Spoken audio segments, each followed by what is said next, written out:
안녕하십니까. 한동대학교 이국은 교수입니다. 6.13 지방선거가 이제 50여일 앞으로 다가왔습니다. 원래 지방선거라고 하면 지역의 가장 중요한 문제들을 가지고 지역에 있는 정당과 또 정치인들이 치열하게 경쟁하고 토론하는 장이 되어야 합니다. 그런데 이번 지방선거는 남북 정상회담이나 또 북미 정상회담, 그리고 개헌 이슈, 또 중앙 정치의 많은 정쟁적인 이슈들 때문에 이 지역의 선거가 되지 못하고 있다, 이런 이야기들이 많이 나오고 있습니다. 지방선거에 정작 지방은 빠진 것이 아니냐, 이런 비판까지 나올 지경입니다. 이런 상황에서 저희 경북 동해안 지역의 6.13 지방선거가 어떤 의미를 가져야 하고 또 우리가 어떻게 이 선거를 치러야 할지, 오늘은 전문가 두 분을 모시고 함께 좀 토론해보는 시간을 갖고자 합니다. 패널 두 분 모셨습니다. 먼저 포항대학교의 김준홍 교수님 나오셨습니다. 안녕하십니까? 네, 반갑습니다. 네, 김 교수님 경북정책연구원장이시기도 합니다. 전계환 정치평론가 함께 하셨습니다. 안녕하십니까? 안녕하십니까? 네, 오늘 시사토론은 그간에 했던 방식하고는 조금 다른 방식으로 저희가 진행을 하려고 준비를 하였습니다. 사전에 준비된 각본이나 그 플롯은 좀 최소한으로 하고 두 패널께서 미리 좀 이야기된 주제들을 가지고 가능하면 자유롭게 토론을 하는 그런 방식입니다. 그래서 저는 오늘 사회자로서 큰 주제를 몇 가지 던져드리고 또 토론을 진행하는 점에 충실하도록 하겠습니다. 그럼 두 분 패널께서 좀 자유롭게 토론을 해주시면 감사하겠습니다. 먼저 첫 번째 주제를 말씀드리겠습니다. 전통적으로 경상북도의 그 지역의 선거는 보수 정당 출신들이 휩쓴 결과를 갖고 오곤 했습니다. 그런데 이번 지방선거는 중앙 정치의 변화가 아마 있었기 때문이라고 생각이 드는데요. 여당인 민주당 공천 신청자들이 줄을 잇고 있는 형편입니다. 이러한 변화가 혹시 그 일당 그 보수 정당이 주로 독식해온 우리 지역의 정치를 변화시킬 수 있을 것인가 하는 것이 아주 초미의 관심사가 되고 있습니다. 6.13 지방선거에서 과연 이 지역에 새로운 정치의 바람이 불 수 있겠는가? 자, 이 주제로 먼저 좀 토론을 해보면 좋겠습니다. 일단 전 평론가님 좀 생각을 먼저 말씀해 주실까요? 민주당이 상당히 약진하고 있는 것은 뭐 사실인데요. 이제 대구 경북 지역과 전국적인 상황은 좀 다르지 않느냐, 이제 이런 전제를 일단 좀 봐야 할 것 같습니다. 조금 전에 진행자께서 말씀하신 대로 출마를 원하는 사람이 줄을 잇고 있다는 것이 이제 과연 당선까지 이어질 수 있느냐. 아시다시피 자유한국당은 이제 대구 경북이 보수의 본산으로서 어떤 경우에도 대구 경북만은 전 지역구에서 당선을 반드시 시킨다는 이런 전제로 지금 선거 전략을 짜고 있더라고요. 그런 상황에 봤을 때 출마자가 늘어났다는 것과 민주당이 당선되는 문제는 좀 다른 것이다. 다만 확연히 지난 그 몇 년 동안의 상황과 비교해 봤을 때는 지금 지방선거 분위기는 완전히 다르다. 그것은 민주당이 촛불혁명 이후에 정권을 만들었다는 데 대한 국민들의 기대감보다는 사실상 보수 정당인 자유한국당이 스스로 몰락의 길로 걷고 있는 상황에서 보수의 대안이 더 이상 되지 않는다라고 하는 이제 이런 상황들이 일단 만들어져 있기 때문에 상황은 확실히 변했으나 자유한국당을 이기고 이제 민주당을 비롯한 이제 여타 정당에서 과연 대구 경북에서 당선자를 낼 수 있을 것인가 하는 문제는 좀 더 신중하게 이제 접근해야 한다, 이렇게 보고 있습니다. 네, 그 전체적인 그 중앙 정치의 구도는 분명히 변한 것은 맞지만 우리 지역은 조금 상황이 다르지 않은가, 그런 말씀으로 들리네요. 우리 김 교수님 어떻게 생각하십니까? 예, 저도 우리 전 평론가님의 그 의견에 상당 부분은 동조는 합니다. 그런데 왜 이렇게 그러면은 민주당 후보들이, 이렇게 유력한 후보들이 공천을 많이 신청했느냐, 그 원인을 저는 한번 분석을 해봤습니다. 그래서 이 87년 대선 체제 이후에 지역 정서에 어떤 습관적으로 투표를 해왔는데, 그 TK 지역에서 새로운 변화가 일어나는 원인은 첫 번째로는 제가 봤을 때는 이 과거 우리 지역에서 보수 진영에 몰표를 줬지만 30년 전이 흐른 다음 지금 보니까 일당 독식 체제가 결코 지역 발전에 큰 도움이 되지 못했다는 학습 효과가 무엇보다도 크게 작용한 것 같습니다.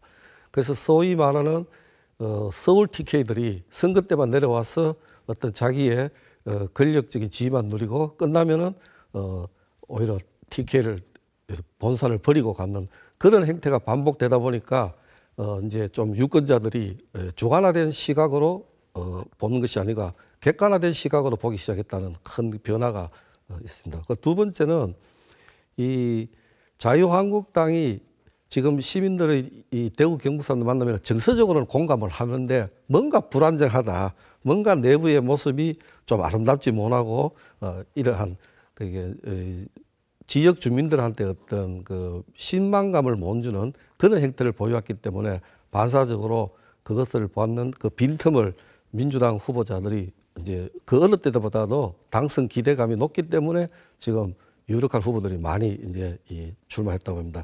그럼에도 불구하고 이 지난 30년 동안에 공고히 굳혀온 이 보수의 이 본산에서 하루아침에 쉽게 변화할 것은 같지는 않습니다. 그래서 우리 전 평론가님도 말씀하셨지만 이 당선은 좀 더 조심스럽게 지켜봐야 되지만 다만 득표율에서 어느 정도 나오는가가 향후 2년 후에 국회의원 선거에 큰 어떤 지형 변화를 줄 예고로 저는 보고 있습니다.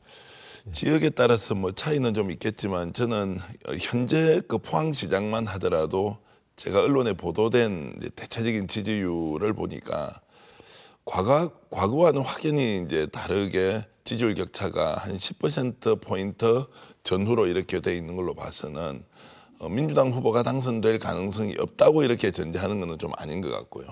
어떤 이슈가 이 지역에서 주민들의 그 이제 여망에 부응하느냐에 따라서 얼마든지 그 이변이 이제 연출될 수도 있다 이런 생각도 좀 해봤고요.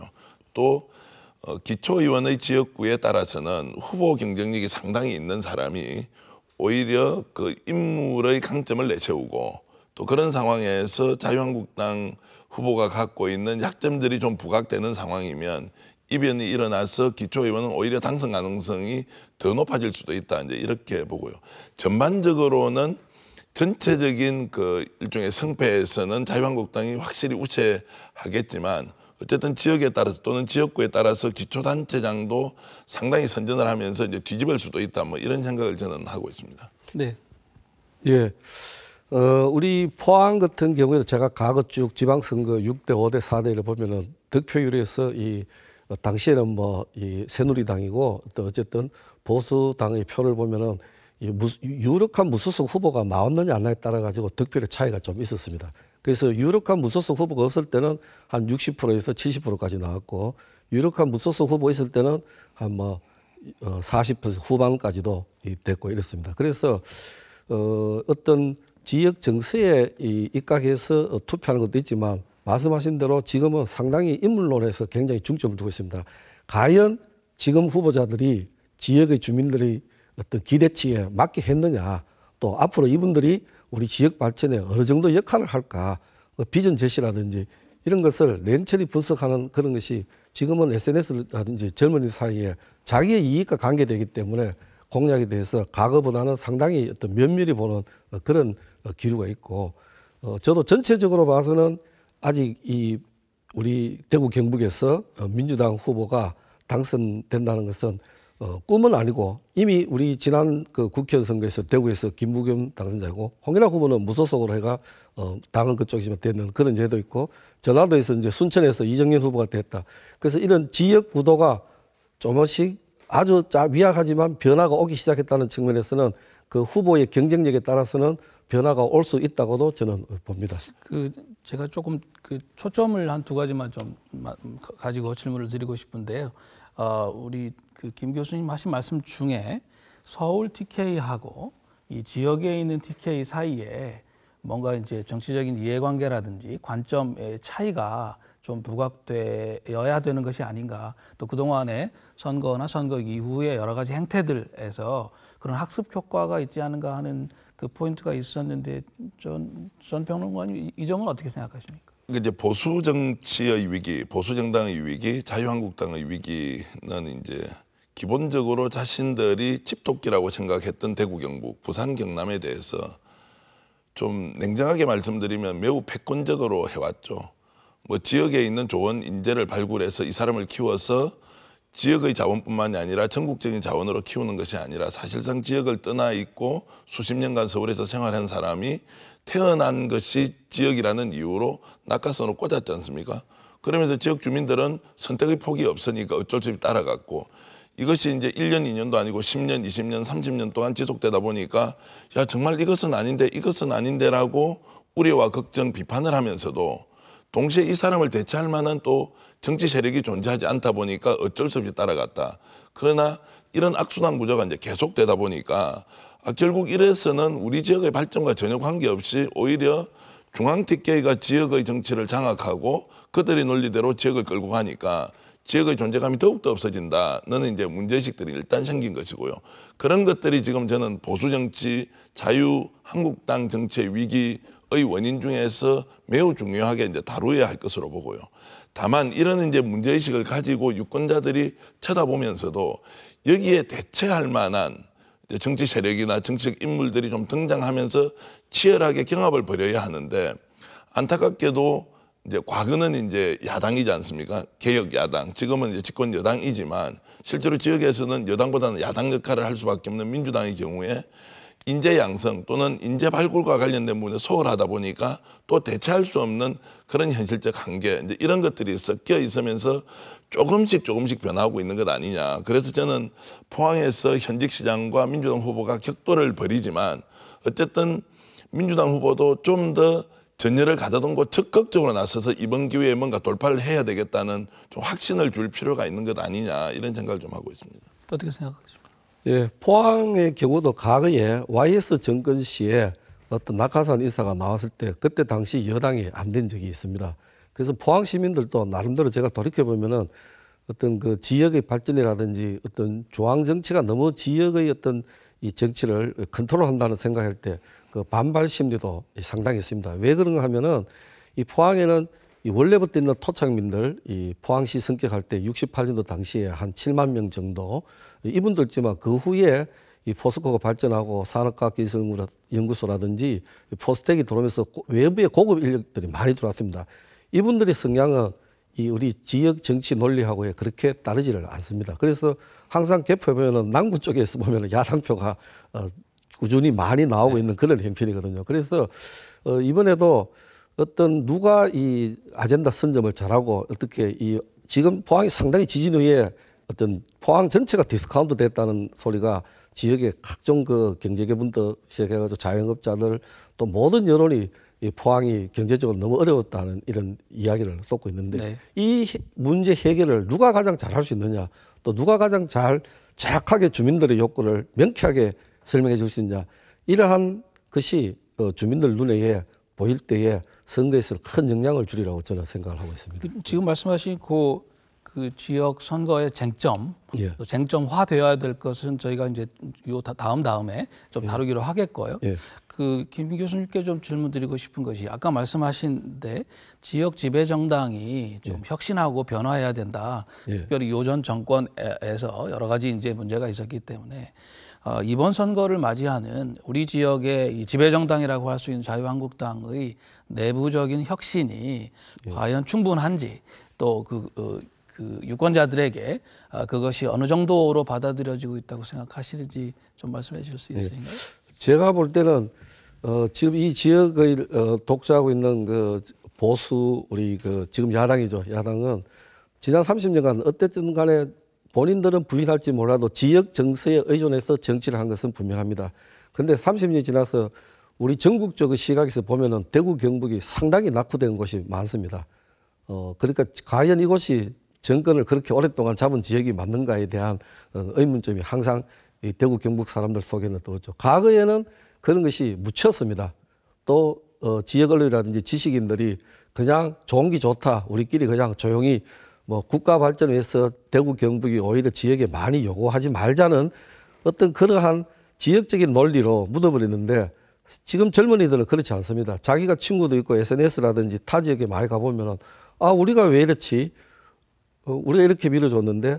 그래서 저는 항상 생각하기가 정책은 정치 아닙니까? 그죠? 그래서 이게 대구가 낙후되고 경북이 낙후될수록 유권자가 떠나고 이 수가 적으니까 표의 계산에서 더욱더 어떻게 이 소외되고 그러면 결국은 이 악순환이 구조가 되는 거죠. 투자를 안 하니까 지역을 떠나고 지역을 떠나니까 유권자 수가 적어지고 이제 그렇게 될까 봐 저는 굉장히 걱정을 하고 있고 그러면은 과연 이러한 문제를 기존의 이 우리 지금 현재의 보수 야당이 심각하게 생각하고 뭔가를 해보려고 새로운 사람을 추천했느냐 하면은 유권자들 눈에는 그렇게 보이지 않았다 그런 겁니다. 예. 어떻게 평가하십니까? 심각하게 생각하는 척하는 거죠. 예. 그 말은 결국 심각하게 상황을 인식하고 어떻게 하면 보수 정치를 되살리기 위한 자유한국당의 혁신을 만들어낼 것이냐. 저는 자세가 좀 안 돼 있는 정당이다. 두 번째, 자세뿐만이 아니라 역량은 그러면 가지고 있느냐. 이것도 부족한 거 아니냐. 그러면 역량을 발휘해야 결국 보수 정당이 혁신을 통해서 새로운 미래, 새로운 정치의 비전을 국민들한테 제시해야 하는데 평가받을 기회조차 없는 것이죠. 지금 자유한국당 홍준표 대표 체제에서 하는 것 한번 보십시오. 오로지 문재인 정부 때리기. 이번에 뭐 드루킹 사건도 터졌지만 저 사건은 사건대로 진실 규명을 통해서 책임자에 대한 처벌을 하고 거기에 대한 정치적 평가를 받아야 하지만 지방선거를 통해서 문재인 정부가 드루킹 사건과 연결됐으니까 어떻게 하면 때려서 우리가 이익을 볼 것이냐. 이런 쪽으로 가버리니까 오히려 보수가 지금 저런 상황이 된 것은 혁신 역량 부족 또는 지금까지 국민들을 대했던 태도, 정치를 이끌어 나가는 방식들이 매우 패권적이고 비민주적이었음에도 불구하고 여기에 대한 개선책은 없이 오로지 상대 정당을 때리는 걸 통해서 반사이익을 얻겠다고 하니까 과연 이번 지방선거에서 자유한국당이 정말 원하는 만큼의 성과를 낼 수 있느냐 저는 매우 회의적으로 보고 있죠. 그 자유한국당 얘기도 또 뭐 저희가 또 하겠습니다만 민주당 얘기를 좀 하지 않을 수 없을 것 같습니다. 사실 이제 선거에서 제일 그 중요한 거는 구도라고 하지 않습니까? 이번 선거는 전국적으로 보면 일여다야 구도이기 때문에 여당이 상당히 유리한 지금 구도가 만들어져 있는데 이런 구도 자체가 과연 이 경북 동해안에서도 여당에게 유리하게 작용할 수 있을지는 어떻게 생각하시나요? 그러니까 상대적으로 유리할 거로 보는데요. 이제 조금 전에 구도 말씀하셨으니까 기본적으로 집권 1년 차를 지나고 2년 차 선거는 문재인 정부에 대한 평가를 기본적인 전제로 깔고 있고 그 위에서 지역 이슈가 무엇인가에 따라서 이제 저는 유권자들의 표심이 여러 가지로 이제 변동성을 가질 수 있다고 일단 보는데 기본적으로 2년 차에는 문재인 정부에 대한 평가라는 성격을 가지고 있고 국민들이 다 아시다시피 문재인 정부에 대한 국민들의 그 지지도는 상당히 이제 높은 수준에서 유지되고 있기 때문에 그것이 대구 경북 선거에서 민주당 후보에게는 일정하게 이제 유리한 이런 작용을 할 것은 분명해 보입니다만 이것이 대구 경북의 선거 구도 전체를 바꿀 만큼 에너지가 되느냐 이런 부분은 좀 아닌 것 같고요. 다만 인근인 부산 경남 지역 같은 경우에는 이제 과거와 달리 사실상 백중시의 상태를 유지하면서 이번에 민주당이 전통적으로 보수 정치 세력에게 유리했던 부산 경남에서 정권을 지방 정부를 이제 가져올 수 있느냐 없느냐. 이 지역은 어쨌든 접점까지 좀 가 있는 것이지만 대구 경북은 아직까지는 한계에 있는 것 아니냐라고 하는 것이 일단 이제 객관적인 상황인 것 같고요. 여기에서 지금 이제 오진규 후보나 또 포항의 허대만 후보 같은 분들이 정말 열심히 좀 뛰어서 뭔가 새로운 정치인으로서 또는 정치 세력으로 성장하는 과정에 이제 이슈 파이팅 같은 걸 좀 제대로 하고 또 좋은 이슈를 가지고 시민들하고 공감을 해 나가는 과정을 펼치면 어쨌든 자유한국당 이철우 후보나 또 지금 이강덕 후보와 한번 접전을 벌여볼 수 있는 거 아니냐 이런 생각을 하고 있습니다. 네, 어떻게 생각하십니까? 예. 지금 그 후보자 이 대구 경북에서 봤을 때 민주당 후보자들이 과거에는 이렇습니다. 우리가 심정적으로 그때 당시 야당이죠. 진보의 후보자를 지원해 주고 싶어도 인물이 무게감이 이 보수당의 인물하고 너무나 차이가 나니까 어떤 그 심정적으로는 가도 표심으로는 잘 연결이 안 됐는데 개인의 역량에 따라서는 굉장히 달라질 수도 있는데 저는 이런 게 아쉽습니다. 저도 지역을 살아남으면서 지난번에 그 국회의원 선거 때에 이정현 후보가 순천에서 노골적으로 이야기했습니다. 내가 뭐 가져오겠다. 뭐 하겠다. 대통령한테 친하다. 어떻게 보면은 굉장히 어떤 노골적이고 어떤 그 점잖지 모르지만 지역민들한테는 뭔가 건진들로 시끈 끌어줬습니다. 순천 의대를 가져오겠다든지 그러니까 실천하기 힘든 공약도 자기가 해보겠다고 또 당시에 그 여당도 그 보수 중심 진보 중심 지역에 어떤 그 밀어주겠다는 사인을 보냄으로써 힘을 실어줬습니다.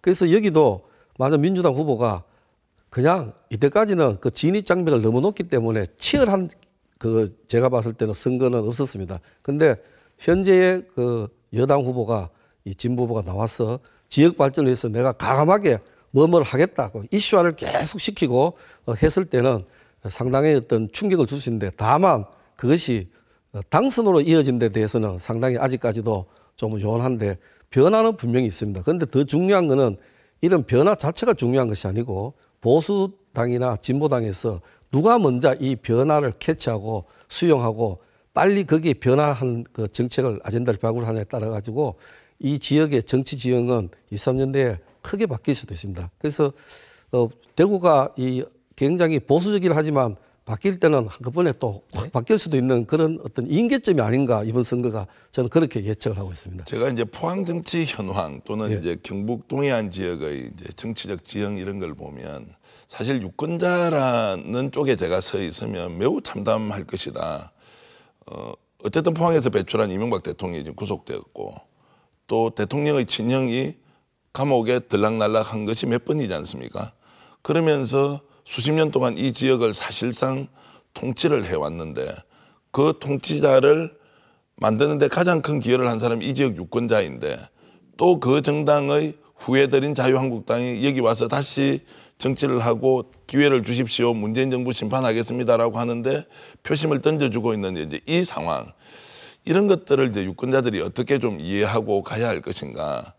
저는 이제 그 정치적 호불호 또는 자신의 정치적 성향에 따라서 보수 쪽을 지향하기도 하고 또는 진보 쪽을 지향하기도 하지만 이제 그런 문제 이전에 일어났던 사건들만 놓고 과연 우리가 어떤 대응 또는 어떤 그 방향으로 그 문제에 대해서 평가를 할 것인가에 대해서 좀 고민을 해본다면 저는 오히려 보수 정당이 새롭게 태어나기 위해서라도 포항 시민들이나 경북 동해안 주민들이 아닌 것은 확실히 아니다. 이것에 대해서는 객관적으로 좀 평가를 해야 한다는 이런 것들이 좀 정치적 경쟁도 좀 만들고 그 속에서 새로운 또 방향도 나올 수 있는데 너무 온정적으로 보수 쪽으로 일방적으로 박수를 치주는 것은 아닌가 이제 이런 말씀은 꼭 좀 드리고 싶습니다. 네. 하실 말씀 있으시면. 네. 지금 뭐 이 지역의 정서상 사실은 이제 이 오랫동안 굳혀왔는 이런 그 가치관이라든지 또 지역이 좁다 보니까 개인 간의 얽힌 네트워크 이런 것 때문에 그런 성향이 14년을 변하지 않고 다만 안타까운 것은 방금 말씀하신 대로 이 그 보수 진영에서 반성을 하고 개혁으로 어떤 나가서 새로운 어떤 그 모멘트를 찾아야 되는데 아까 말씀하신 대로 상대방의 실수 집권 2년 차쯤 되면 헛발질을 할 것이다. 그게 반사 이익만 노리는 그런 식으로의 어떤 앞으로 형태가 된다면은 굉장히 현재의 이 보수 야당이 험난한 길을 가지 않을까 생각합니다. 그래서 지금의 지난 일에 대한 그 반성도 있지만 이 그 우리가 주민들이 알아야 될 것이 미꾸라지를 건강하게 키우려면은 먹이가 있어야 된다든지 그래서 건강한 경쟁이 있어가지고 이 지역에서 진정한 그 가치를 가지는 보수의 어떤 새로운 모습을 보여주면은 참 좋겠다는 그 지역민으로서 한 안타까움을 표합니다. 네, 지금 우리가 지금 함께 얘기하고 있는 이 맥락에서 조금 짚어봐야 될 대목이 있습니다. 아시는 것처럼 4월 말에는 남북 정상회담이 예정되어 있고요.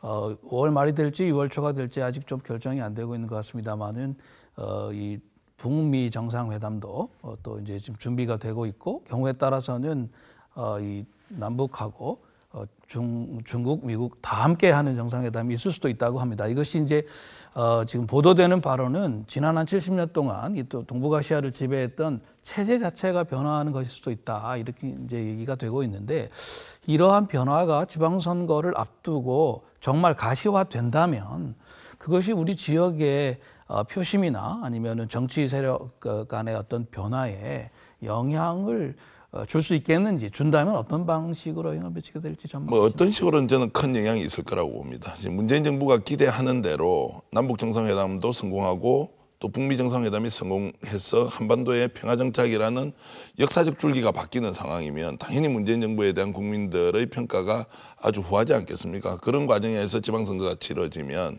당연히 문재인 정부 집권 여당에서 나온 후보들에게 이제 유리하게 작동을 일단 할 것이고요. 그런 반면에 양날의 칼이라고 봐야 되지 않겠습니까? 그렇지 않고 어저께 트럼프 대통령이 나와서 만약에 북미 정상회담에서 문제가 있으면 나는 박차고 나온다고 했을 경우에는 역사적으로 돌이킬 수 없는 이제 긴장 상태가 만들어지기 때문에 문재인 정부가 운전자론을 내세워서 너무 성급하게 남북 북미 정상회담을 이끌었다고 하는 이제 비판이 되면 지방선거에 당연히 민주당에 대해서는 이제 부정적인 영향을 저는 끼친다고 보고요. 이제 이 두 가지를 종합해서 볼 때 더 큰 문제는 그런 중앙의 큰 이슈 때문에 사실은 지역의 중요한 이슈들이 이번 지방선거에서 부각되지 못하고 또 그것을 통해서 후보들 간의 경쟁의 접점들을 유권자들이 이해하면서 투표를 해야 하는데 문재인 정부가 잘하는지 못하는지가 너무 크게 영향을 미치고 있으니까 이런 거는 지방선거가 갖고 있는 이제 고유한 특징을 상당히 이제 악화시키는 원인이 되기도 한다 이런 말씀을 좀 드리겠습니다. 네, 어떻게 생각하시는가요? 예, 저도 이 남북 정상회담이 이제 일주일 후에 남았는데 그 결과가 상당히 중요할 것 같아요. 뭐 당장 결과 나오더라도 비핵화가 그 회담에서 가시화된다든지 또 뭐 평화 선언이 된다든지 이런 가시적인 성과가 나왔을 때는 그 이 지역에서도 영향을 줄이라고 봅니다. 근데 다만 일부에서는 이 그 진보 쪽에서의 어떤 엄살일 수도 있는데 과거의 경험에 보면은 이 남북 문제 큰 이슈가 큰 빅 이벤트가 지방선거에 결코 영향을 별로 못 줬다는 과거 김대중 정부 시절에 그때 야당이든 한나라당이 지방선거에서 압승을 했거든요. 그래서 그런 예를 보면은 지방선거를 앞두는 그런 어떤 정부 주도의 빅 이벤트가 과연 효과가 있을까 하는 의문을 제시하는 분도 있는데 아까 말씀하신 대로 그러한 중앙의 큰 이슈가 지역의 문제를 다 블랙홀로 빨아들여가서 단지 비핵화냐 뭐 평화냐 이런 이분법으로 선거가 끝나서는 굉장히 우리 지역 발전에서는 도움이 되지 않으리라고 봅니다. 예. 네, 알겠습니다. 첫 번째 주제로 일당 독식의 지역 정치가 과연 변화할 수 있을까 이것을 좀 얘기해 봤는데 이건 마무리하는 뜻에서 두 분에게 조금 너무 앞서가는 질문인지 모르겠습니다만은 한 가지 좀 간단한 질문에 대한 답을 좀 여쭙고 마무리했으면 좋겠습니다.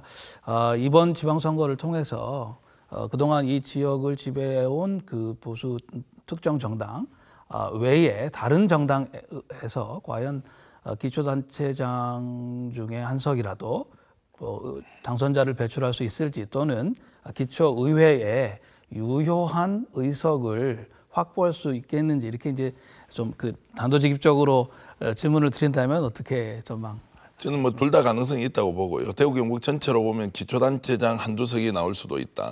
이제 그만큼 지금 현재 자유한국당에 대한 국민들, 특히 보수를 지지했지만 현재의 홍준표 대표 체제로서는 도저히 보수 정당이 다시 일어설 수 없다는 유권자의 표심이 반영되면 저는 기초단체장 한두 석 그리고 기초의원 이런 데는 상당히 유효한 이런 당선자가 나올 수 있다 저는 그렇게 봅니다. 전망을 하신다면요? 네, 저는 이제 6.13까지는 아직까지 뭐 길다면 길고 짧으면 짧다는 기간이 많이 남았는데 아시다시피 정치는 생물이잖아요.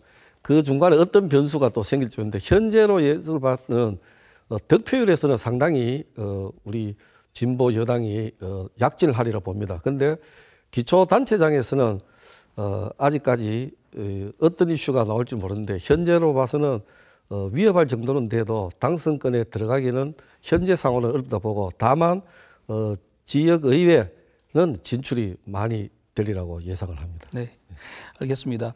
지금 우리 김준영 교수님께서 이제 전망을 해주셨는데 여기에 관해서 좀 이 지역에 상당히 중요한 변수가 최근에 좀 발생을 해서 진행 중인 것으로 알고 있습니다. 그 이야기로 좀 주제를 넘겨서 이야기를 해보겠습니다.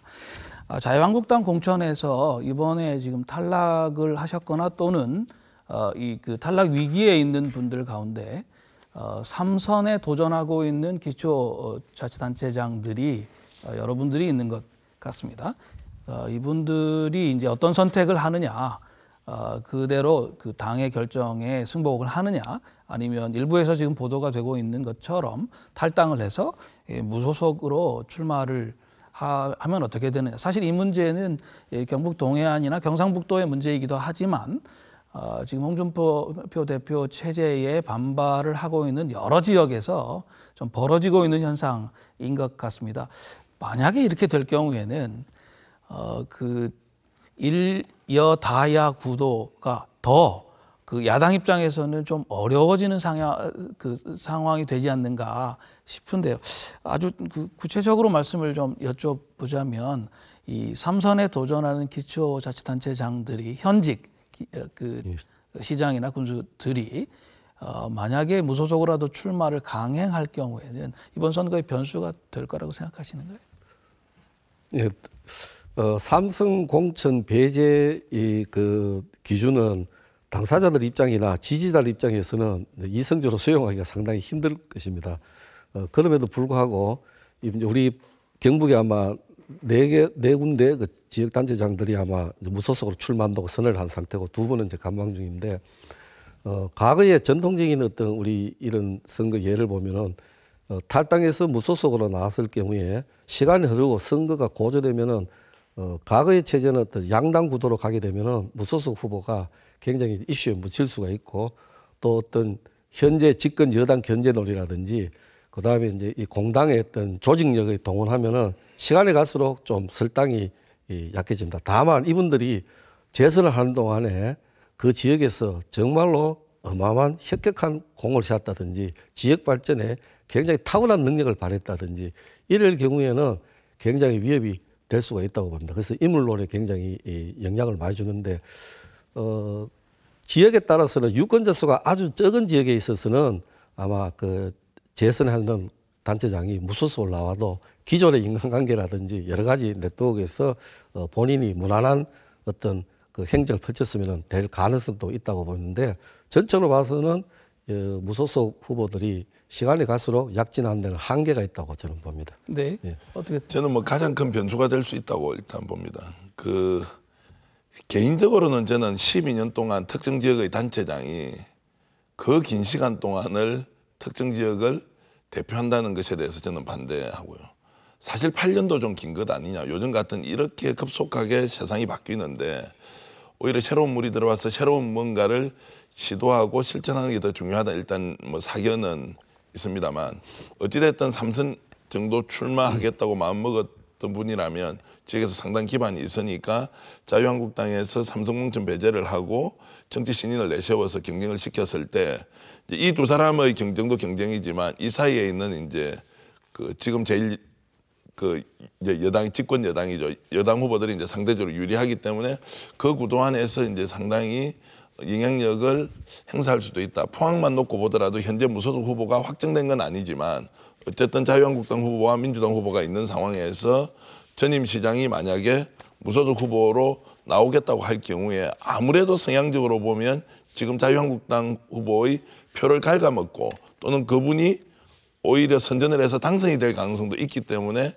이것을 3자 구도로 놓고 보면 이제 민주당 후보로서는 굉장히 유리한 상황이 될 수 있고, 그것이 이 지역뿐만이 아니라 경주나 예천 같은 경우도 이제 지금 어쨌든 3선에 도전했던 단체장들이 경선 자체에 아예 배제됨으로써 이제 구도가 바뀌기 때문에 무소속으로 현직 단체장이 출마를 할 경우에는 지역 선거에서는 가장 크게 영향을 미칠 수 있는 변수다라고 저는 뭐 정리를 하고 싶습니다. 네, 저는 다만 이런 경우는 제가 생각해 볼 수 있습니다. 현재 무소속 후보들끼리 어떤 내가 공천에서 억울하게 투명성도 없고 합리적이지 않다. 그래서 무소속 연대를 구성한다든지 이렇게 해서 이슈화할 때에 굉장히 파괴력이 있고, 또 하나는 방금 말씀하신 대로 현재의 이 삼성 공천을 배제를 하고 보수 야당에서 추천한 인물이 현재 기존에 있던 그 재선을 하는 단체장하고 있던 역량감에서 상대할 만한 사람을 공천했으면은 이거는 붙어볼 만하고, 이 현직 삼선 단체장이 어떤 무소속으로 나왔을 때 불리한데, 이분을 배제하고 공천을 받았는 분이 어떤 특정 어떤 세력에 의해서 낙하산을 내렸다든지 지역 유권자들 눈에 봤을 때 함량 미달이든지 이런 경우에는 선거가 요동칠 수도 있다고 봅니다. 그래서 그거는 이제 상황에 따라서 지역에 따라가 조금 다를 수도 있다고 봅니다. 예. 지금 저희 지역에서도 문제가 많이 됩니다만은 예를 들어서 경상남도 창원 같은 곳은 지금 굉장히 이게 이제 이슈가 커져가지고요. 예. 그 자유한국당 홍준표 대표 리더십에까지도 지금 영향을 미치고 있는 것으로 압니다. 그러니까 지금 김 교수님 말씀하신 대로 만약에 이 무소속 연대가 기초자치단체장 선거만이 아니라 기초의원에 출마하시는 분들까지도 연결이 되어가지고 특정 지역에 이 자유한국당 대 자유한국당을 탈당한 무소속 후보들 사이에 어떤 경쟁 구도가 만들어질 가능성이 현실적으로 있다고 생각하시는가요? 예, 인물에 따라서는 충분히 가능하다고 봅니다. 그래서 유권자들 눈에 봤을 때 저분이 굳이 보수당에 안 들어가고 이 지역을 위해서 자기가 무소속으로 나왔다 했을 때 영향이 된다고 보면은 충분히 당선 가능성이 있다고 봅니다. 예. 그 경우에는 민주당이 어부지리를 얻을 수도 있는 상황이 되는데 저는 이제 무소속 연대가 어느 정도 효과가 있을 것인가. 이제 좀 전에 교수님 말씀대로 인물 경쟁력이 있는 사람이 무소속 후보로서 기존 후보들과 경쟁하는 구도면 개인적으로 그분의 역량에 따라서 결과가 좀 바뀔 수도 있지만 연대에 대한 그 유권자들의 인식이라는 것이 첫 번째 무소속 연대라고 하면 이게 정당이 아니기 때문에 연대에 대한 변별력이 일단 잘 없고요. 두 번째 공약의 또 공통점도 그다지 없기 때문에 언론에 나와서 뭐 5명, 10명이 우리 무소속 연대합니다라고 했을 때 과거의 선거 결과를 보면 그것이 결과적으로 선거에 좋은 영향을 미쳤다 이렇게 낸 경우가 거의 없기 때문에 이제 무소속 연대보다는 무소속 후보가 자기 경쟁력을 가지고 기존의 정당 후보들과 경쟁하는 과정에서 반사 이익을 민주당이 좀 받을 수 있다. 이제 이런 것들은 저는 가능하지 않겠나 생각하고 있습니다. 네, 저희가 지금 좀 약간 정치 공학적인 분석을 조금 하다 보니까 했는데요. 네. 사실 이제 지역 선거의 어떤 그 원칙으로 헌법적인 원칙으로 생각해 보면 각 지역의 이슈, 지역의 어떤 인물들이 중심이 되어야 되는 것 아니겠습니까? 그런 차원에서 4년 전에 있었던 지방선거에서는 각 정당에서 적어도 기초선거에 관해서는 정당 공천을 배제하겠다. 그렇게 이제 공약을 한 적도 있었고요. 물론 그 공약이 철회가 되기는 했습니다만. 근데 이번 선거에 있어서는 이 지역의 어떤 풀뿌리의 그 주민들의 정치적인 의사 형성이라든가 이런 것들을 각 정당들이 배려하고 있다고 하는 흔적을 찾기가 일단 공천 과정에서 좀 어려운 것 같습니다. 이 부분은 어떻게 생각하시나요? 그러니까 세상이 이렇게 바뀌었는데 이제 정치개혁 과제 중에서 기초단체장을 비롯한 기초의원까지는 정당 공천을 배제하고 지역의 일꾼을 지역 주민들이 직접 뽑도록 하자는 것은 여야공이 대통령 공약이었고 지금까지 정치개혁 과제로서 수도 없이 얘기를 했죠. 국민들로 보면 당연히 그것이 좋은 것인데 중앙정치를 하고 있던 소위 말하는 정당은 그것을 통해서 자신의 권한들이 없어진다고 생각하고 또 잠재적으로 국회의원 경쟁자들을 정당 소속 없이 또 양성하는 결과를 빚기 때문에 철두철미하게 당리당략적 차원에서 이것을 선택하지 않는 것이죠. 저는 이 문제는 집권여당 민주당 문제가 가장 크다. 오히려 지금까지 민주당에서 이런 것들을 주장하면서 풀뿌리 민주주의를 만들고 분권과 자치를 좀 실현하다고 했지 않습니까? 이런 것들은 지금도 유권자들이 끊임없이 중앙정치를 상대로 요구해야 한다. 그냥 놔둬서는 이들은 이해관계가 딱 맞아떨어지기 때문에 절대 우리한테 기회를 주지 않는다. 이런 것들을 어떤 식으로든 끊임없이 요구하면서 지역 주민의 권한은 지역 주민이 찾아와야 된다고 생각을 해야 하지, 놔두면은 좀 더 나은 정치인들이 좋은 정책을 만들어서 우리에게 줄 것이다라고 기대하는 것은 정말 결과적으로는 큰 실망으로 바뀔 수 있다. 이런 말씀을 먼저 드리겠습니다. 예, 저도 뭐 상당히 공감을 합니다. 특히 우리 포항 같은 경우에도 기초의원은 뭐 양당에서 공약했듯이 이 정당 공천이 배제된 것이 좋다 하는데 현재 일어나는 현상을 보면은 이 정당 추천 때문에 소위 말해서 줄 세우기, 2년 후에 국회의원 선거 때 누구를 공천시킨 것이 나에게 유리한가? 그러니까 어떤 지역 발전의 어떤 그 역량이라든지 지역 주민의 어떤 수건을 흔히 깨떨고 있는 이런 후보를 뽑는 것보다는 자기한테 충성심이 어느 정도 있느냐. 그런 것이 너무 유권자들 눈에 쉽게 보일 정도로 어떤 공천을 하니까 거기에 대한 반발이 있는데, 다만 아쉬운 거는 그런 반발을 하더라도 대안으로 뽑을 후보가 결국은 없고 또 맨 같은 당 안에 보수 야당 안에서 또 뽑아야 된다는 그런 문제가 있습니다. 그래서 이 풀뿌리 민주주의가 굉장히 중요한데 여기서부터 어떤 그 진입 장벽이 높아지기 때문에 굉장히 상향으로 갈수록 그것이 어떤 더욱 권력이 공고화되고 지역 구도로 가고, 그래서 어떤 국가 어떤 정치 경제 발전에서도 상당히 어떤 그 낙후성을 띠지 못하는데, 향후 이거는 뭐 두 당에서 이 공동적으로 어떤 조속히 개혁할 큰 과제라고 저는 생각합니다. 네, 그 개혁 과제를 말씀하셨으니까 이제 좀 짚고 넘어가지 않을 수 없는 것이 지금 3선에 도전하는 기초자치단체장들의 공천 배제 문제와 관련해서 우리 지역 출신의 국회의원들하고 또 이 그 공천에서 배제 또는 탈락 위기에 처한 이분들 사이에 상당히 좀 갈등이 심각해지고 있는 그 모습이 있습니다. 이 지방선거가 국회의원 선거를 위한 일종의 예선전이나 어떤 준비로 이렇게 치러지는 것 자체는 좀 정상적인 것은 아니겠지요. 매우 비정상적이죠. 이제 지방 일구는 정말 지방자치를 위해서 필요한 건데 이미 뭐 국회의원들의 전리품이 돼 있는 거 아닙니까? 지금 뭐 지역에서 기초의원이라도 한번 하려 그러면 국회의원하고 어떤 특수관계를 가졌느냐가 가장 중요한 것이지, 내가 지역 내에서 뭔가 비전을 내세워서 유권자들의 지지를 받고 있다 이런 것들은 뭐 크게 중요하지 않고, 오히려 그것이 국회의원들로 하여금 경계심을 더 부추겨서 자신에게 가장 말을 잘 들을 사람들만 뽑아서 줄 세우게 하는 것이 이제 현실이기 때문에 국회의원들이 이런 그 현실적인 정책 선택을 지속하는 이상은 저는 지방자치의 발전이 없다고 감히 말씀을 드리고요.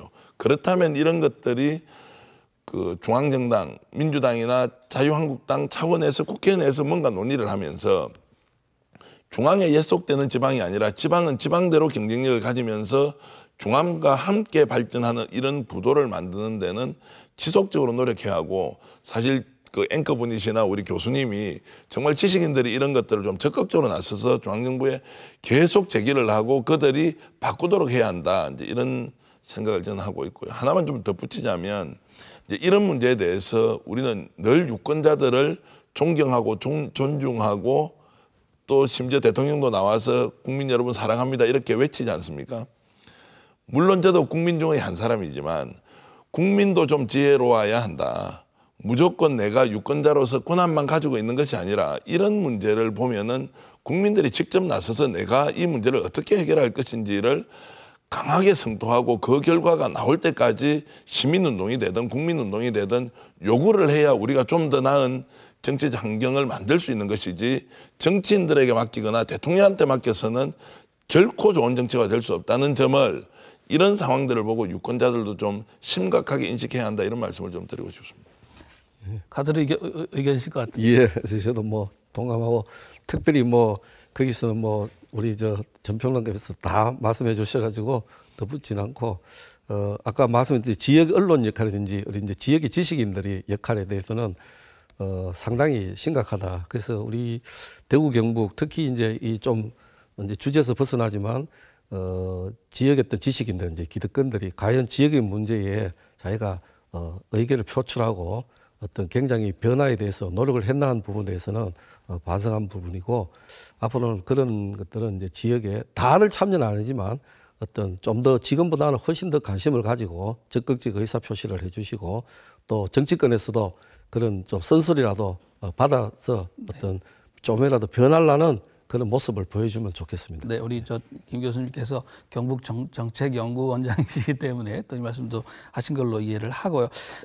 이 주제와 관련해서 한 가지 좀만 좀 더 이야기를 해봤으면 좋겠습니다. 지금 대구에서 그동안의 지방선거와 관련해서 정말 없었던 새로운 운동이 지금 시작되고 있습니다. 그 지역 정당을 결성해가지고 서울을 중심으로 하는 그 중앙당 또는 이제 전국 정당들의 패권주의에 맞서보자라는 주장이 있고, 대구의 지식인들이나 또 언론에서는 상당히 좀 호의적으로 평가하고 있는 걸로 좀 알고 있는데요. 그것이 과연 이제 좀 성공할 수 있을지, 그리고 대구를 넘어서서 TK 지역 전체로 파급 효과까지 기대할 수 있겠는지 어떻게 보시는가요? 그 출발 자체는 매우 의미 있다고 생각하고요. 또 역사적으로도 중요한 사건이라고 생각합니다. 어쨌든 중앙 중심의 중앙정당을 이겨낸 또는 경쟁하기 위해서 지역 정당을 만들겠다는 것은 정치적 다양성의 측면도 그렇고 또 지역민들의 민심을 그대로 반영하는 구조로서도 매우 중요하다고 생각하기 때문에 성과 여부와 관계없이 출발은 매우 역사적인 의미가 있다고 저는 생각하고요. 이제 이런 것들이 후보를 배출하는 것 또는 후보를 당선시키는 것까지 좀 가도록 해야 하는데 거기까지는 아직 정당이 가지고 있는 에너지를 좀 갖지 못한 거 아니냐. 네. 시민운동 차원에서 진행하고 있지만 이것이 정당이 가지고 있는 기본적인 특징, 원동력을 좀 확보하는 선에서 간다면 이번에는 비록 성과가 미미하겠지만 앞으로 이 지역 정당 운동이 매우 큰 성과를 낼 수 있고 저도 만약에 그런 기회가 있다면 지역 정당을 통해서 진입을 해본다 이런 생각을 가미하고 이렇게 네. 있습니다. 네.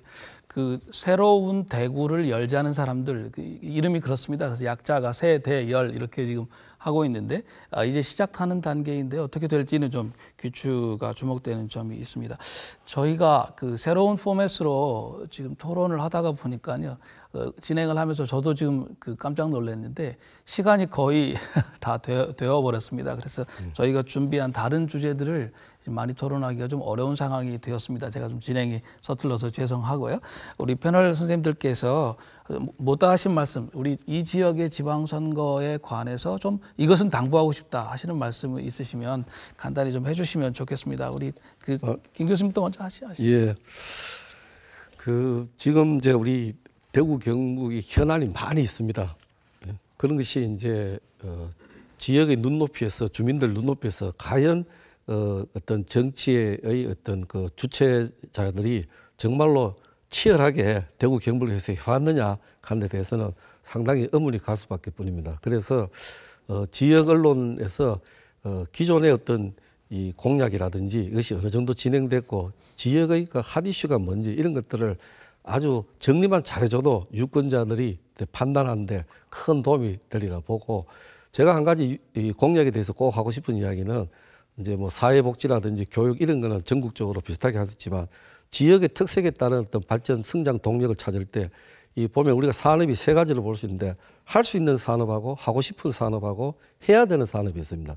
그래서 할 수 있는 산업이라든지 하고 싶은 꼭 해야 되는 산업은 어떻게 밀어붙이고 해야 되는데 대개는 전국적 유행에 따라가 하고 싶은 산업을 하니까 중앙정부로부터의 어떤 이슈도 못 받고 어떤 국비 확보라든지 또 타 지역하고의 어떤 배타적인 관계가 형성하기 때문에 그래서 아젠다 세팅에 있어서 좀 더 거시적 시각에서 봐서 이 공약이 지역 발전에도 도움이 되고 국가 전체로 봐서도 큰 균형적인 발전이 된다는 그런 쪽의 어떤 공약을 발굴해 주시고 네. 또 그것을 실천해 주면 좋겠습니다. 감사합니다. 네. 저는 이제 문재인 정부에 대한 평가가 기본적으로 지방선거 때 반영이 되겠지만 이제 출마하신 분들은 문정부의 선방이나 문정부의 실패의 결과로서 나의 득표율이 결정된다고 좀 생각을 안 했으면 좋겠다 말씀드리고요. 그렇기 위해서는 반드시 지역 이슈를 스스로 개발해서 지역에서 평가를 받아야 하는데 제가 이제 외지에 와서 포항이 현재 갖고 있는 가장 큰 이슈는 저는 지진 문제라고 봅니다. 국민의 생명과 안전과 직결되고 있는 이 문제에 대해서 현 정부는 제대로 대응을 한 것인지 현 시장은 제대로 대응한 것인지 혹시라도 지진이라는 것은 자연재해이기 때문에 인간으로서 어떻게 할 수 있는 게 아니지 않느냐라는 자포자기의 심정으로 만약 문제를 접근했다면 이번 지방선거를 통해서 반드시 이 문제는 심판해야 한다. 자연재해는 일어날 수 있지만 이것을 예방하는 것과 사후 관리하는 것은 인간이 해야 될 일이고 그것이야말로 지방정부가 가장 중요하게 다루어야 할 것인데 이런 이슈들이 지금 현재 포항에서 어느 정도 시민들의 관심을 가지고 또 논쟁이 되고 있으며 대안이 무엇인지 앞으로 우리가 어떤 지도자를 뽑아야 이런 문제가 일어나지 않도록 또 일어났을 경우에 어떻게 대처할 것인지를 우리 시민들이 진지하게 도민들이 진지하게 고민은 하고 있는 것인지 저는 이런 이슈 개발을 통해서 지역민들에게 그들이 갖고 있는 후보가 갖고 있는 장단점들을 정확하게 파악하고 선택을 하도록 그런 기회를 주는 이슈 개발이 매우 중요하다는 말씀을 강조드리겠습니다. 감사합니다. 지방선거는 풀뿌리 민주주의를 실현하는 장입니다. 방금 우리 전계원 평론가께서 말씀하신 것처럼 작년 11월 15일에 발생한 포항 지진의 여파가 여러 방면으로 지금 펼쳐지고 있고 또 그 원인을 두고 사후 대책을 두고도 굉장히 많은 논의들이 있습니다. 이것이 아마도 이번 지방선거에서 적어도 경북 동해안에서는 가장 중요한 지역 이슈가 되지 않을까 생각합니다. 일각에서는 지진 이후에 포항이 디스카운트되고 있다 이런 말까지 있는 것입니다. 이번 지방선거에 출마하신 각 당의 후보자들이나 우리 유권자들 모두가 우리 지역의 문제를 중심으로 삼아서 또 동북아의 전체적인 그 변화와 함께 이번 지방선거를 잘 치루어서 좋은 일꾼들을 뽑았으면 좋겠다는 생각입니다. 저희는 이 공정하고 최선을 다하는 선거 방송으로 앞으로 찾아뵙도록 약속을 드리겠습니다. 오늘 시사토론은 여기서 마치겠습니다. 여러분 감사합니다.